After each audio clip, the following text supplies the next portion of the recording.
RWRE9, Power, Progress, and Providence. Rants with Reason, Episode 9, Christian Economics, Communism, and God's Will.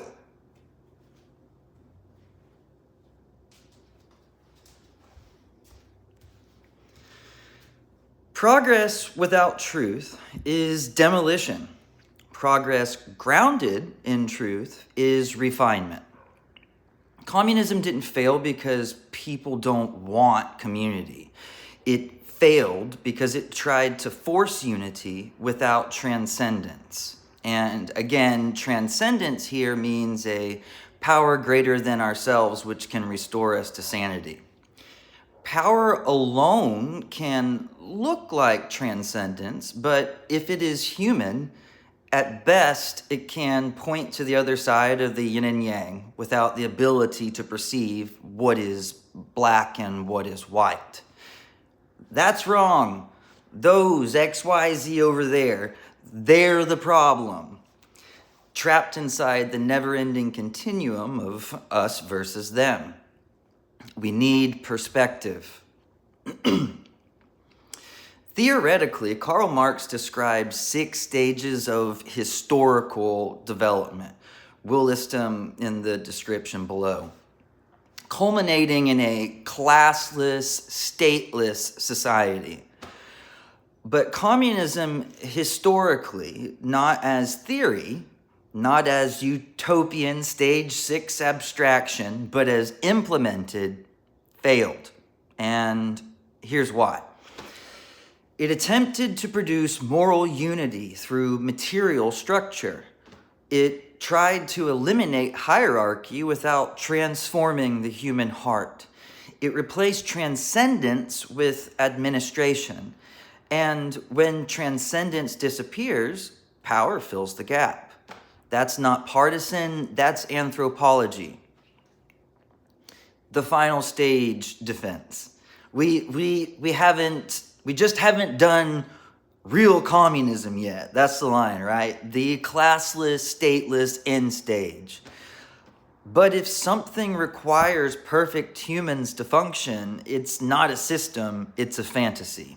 A classless, stateless society assumes that human motivation is primarily structural. Fix the system and the heart will follow.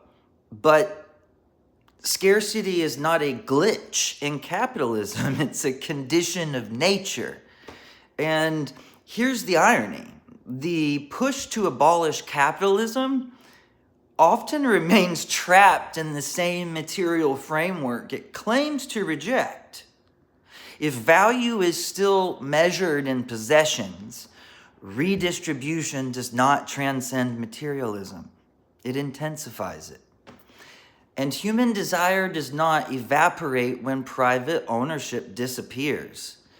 As we learned in our discussion on Christian nationalism, you cannot legislate the transformation of the human heart. A classless, stateless society without hierarchy, without coercive authority, without private incentive, requires a level of moral formation that cannot be engineered by policy. Death is an inescapable reality that limits the perspective of any one human, and education cannot change that. It can, at best, imitate transcendence through historical arrogance, but it can never predict life in real time. Without transcendence, you cannot attain what Marx proposed. You can only attempt to get there through force. And force centralizes, and centralized force corrupts. And we see this pattern in real time. Policy promises immediate justice, freeze prices, cap rents, mandate outcomes. The instinct is compassion, but when economic incentives are ignored, maintenance declines, investment retreats, and the very people meant to be helped bear the long-term consequences. Good instinct, misapplied structure. But that's what happens when material engineering tries to substitute for moral formation. But here's where we repeat the mistake in reverse. Okay, so communism, bad. Therefore, community, suspect. Shared responsibility, suspect. Concern for the poor, suspect. Because that sounds like communism. That's throwing the baby out with the bathwater. A good instinct corrupted does not become evil. It becomes misdirected. Without transcendence, good instincts mutate into coercion. But they are still instincts towards something real. This same logic drives cancel culture. George Washington owned slaves, therefore Washington is unusable. Jefferson immoral, therefore Enlightenment invalid. This artist sinned, therefore the art is contaminated. Politician lied, therefore every idea false. That is not discernment, that is identity as judge. And when identity judges, truth is no longer the reference point. Reputation becomes reality, and grievance replaces evaluation. We've been discussing the Hegelian dialectic the last 2 episodes because it seems to have become pervasive. This is not new. Many thinkers have mentioned this since its inception, but usually it's explained academically, so the practical implications are not immediately apparent. So, here we go.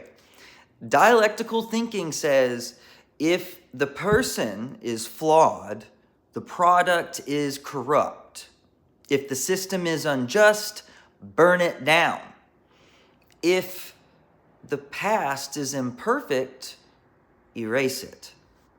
Thesis, antithesis equals synthesis equals progress. But last episode, we introduced an alternative, dialogical thinking, from the word dialogue, dia meaning through and logos meaning word. Dialogical thinking says, separate the claim from the claimant. Refine what is good, admonish what is evil, preserve what is true. This is what the scientific method seeks to achieve by testing a hypothesis, not merely with antithesis, but with what is objective, observable, and replicable. Truth stands or falls on reality, not reputation. And here's the irony. The people most obsessed with rejecting binary thinking, intellectually, politically, often think in the most rigid binaries. Oppressor, oppressed, pure, corrupt, with us, against us. That's not nuance, that's polarity, dressed as progress. This is how hierarchy based on merit is reduced to abstract power, and real life progress is halted in the name of social progress. Any success is defined as excess. Without transcendent truth, everything collapses into tribe, and tribes do not evaluate, they defend or destroy. It's one thing to avoid truth and perpetually qualify, and it's another to refuse being boxed into a specific set of categories. That collapse is an example of everything we've been describing.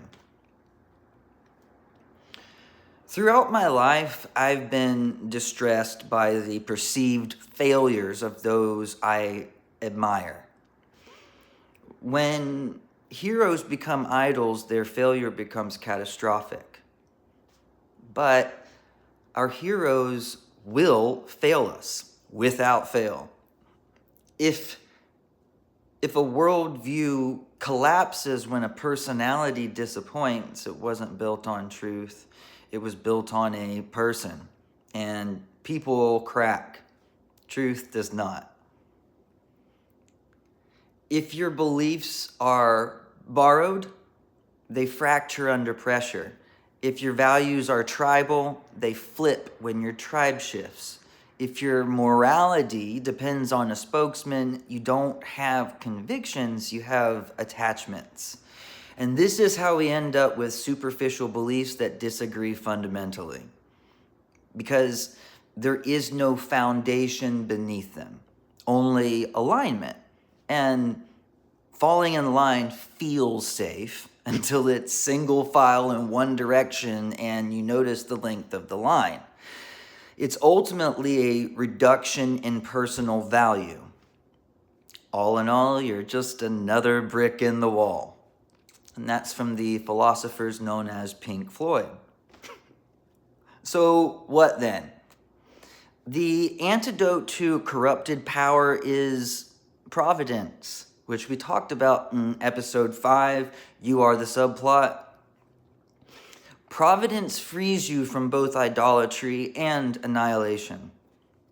Example: Joseph and his coat of many colors, the promised son from the promised family. But Joseph's brothers were evil, and in a brutal betrayal rooted in jealousy, they sold him into slavery. The father was too fond of Joseph. This was unfair and threatened the brothers' existence. Yet God still saved Egypt through them.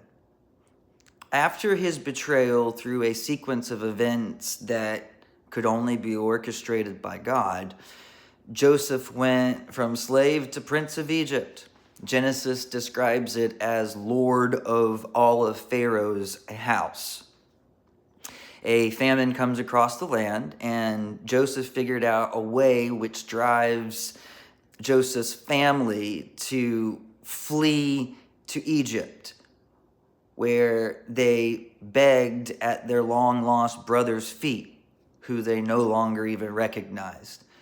And Joseph said, "What you intended for evil, God intended for good, for the salvation of many people." They sold him, but God sent him. But had he not been sold into slavery, he would never have had the capability to advise Pharaoh to store up grain for a coming famine, which he only knew to do because of God. Providence beat power. Truth is not annihilated by the imperfection of its vessel. When transcendence is intact, you can say, that was right, that was wrong, same person. No collapse is required. And this is not the cliche that people repeat. Romans 8, all things work together for good, is not the same as everything happens for a reason. Paul does not say all things are good. He does not say all suffering is justified. He does not say that tragedy is impossible. He says all things work together for good, for those who love God and are called according to his purpose. If we love God with all our heart, all our soul, and all our strength, then all things will work together for good. And as discussed in episode 7, love must be voluntary. It cannot be forced or coerced. That's not fatalism. That is providence. Not everything is good, but nothing is wasted. Old Testament Joseph, New Testament Paul. Same truth, Providence beats power. If you judge the past only by the standards of the present, you're not enlightened, you're arrogant. Progress that erases memory is demolition. Progress that refines what came before is civilization. Without transcendence, we confuse purification with progress and destruction with justice.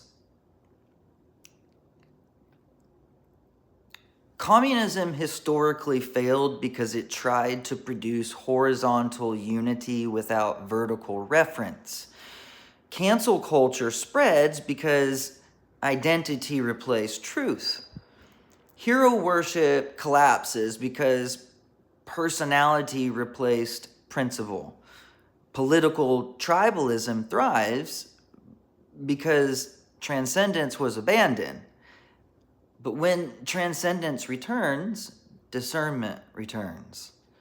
Good can be salvaged. Evil can be condemned. Community can exist without coercion. Accountability can exist without annihilation. That is refinement, not demolition. Systems rise and fall. Movements surge and fade. Heroes disappoint. Empires centralize. But truth is not bound by time. Truth transcends circumstance. You can't build unity on power. You can't build justice on identity. You can't build progress on demolition. Only truth can bear that weight. And truth does not disappear, it waits. And here's the beauty in Providence. Everything we do has the potential to, bring us closer to God. He loves, not loved, eternally, because he is love. No matter where we go or what we do, he is always reaching out. Like truth, he does not disappear. He waits because he is truth. All right, confession time.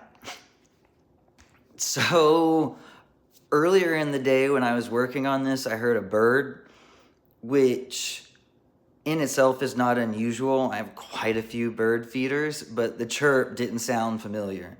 So I walked over to the window to see and didn't see anything and realized that it was coming from the TV. So I decided to just sit down and go back to work because that's where the desk is. And as I sat down, I noticed a mockingbird in the bird bath just having a great old time. Flutter, flutter, flutter, water everywhere. And it was adorable. And that's pretty cool in and of itself. But the day before, I saw two mockingbirds in the bird bath. And they were both just having a good old time. One seemed like the older and the other younger because there was a size difference. And I had never seen that before. The thing with mockingbirds is I rarely actually see them at the feeders, despite me only using a songbird seed mix. Most of the time, what I see at my feeders are Nande parakeets, which is a blessing for a different day, or sparrows, blue jays, sometimes cardinals, and of course grackles, and occasionally crows if I put out peanuts, but I rarely ever see a mockingbird at the feeder. In fact, mockingbirds, which happen to be my favorite songbird and one of my favorite birds all around, next to eagles, I feel connected to because they're songbirds and they don't quite fit into a category and they never really sing the same. And I've noticed mockingbirds at random points after I've prayed or asked for comfort. Like a mockingbird would pop up in some random place singing a beautiful song, and you would just hear this heavenly sound erupt seemingly out of nowhere, like on my car, or on a fence post, or a power line. And so that, in and of itself, you can call coincidence, but the evidence of providence is in what it means to me. What mockingbirds symbolize and the patterns I've noticed in my life. And had I not mistaken a bird on TV and gotten distracted from what I was doing, I perhaps never would have even seen this blessing that was right outside my window. And that's just one example of providence in my life at this moment in time. And I know Carl Jung called this synchronicity, but theologically, philosophically, spiritually, we'll call that providence. Okay, as always, if something resonated with you, please remember the 3 steps: share, like, and subscribe. Bye for now.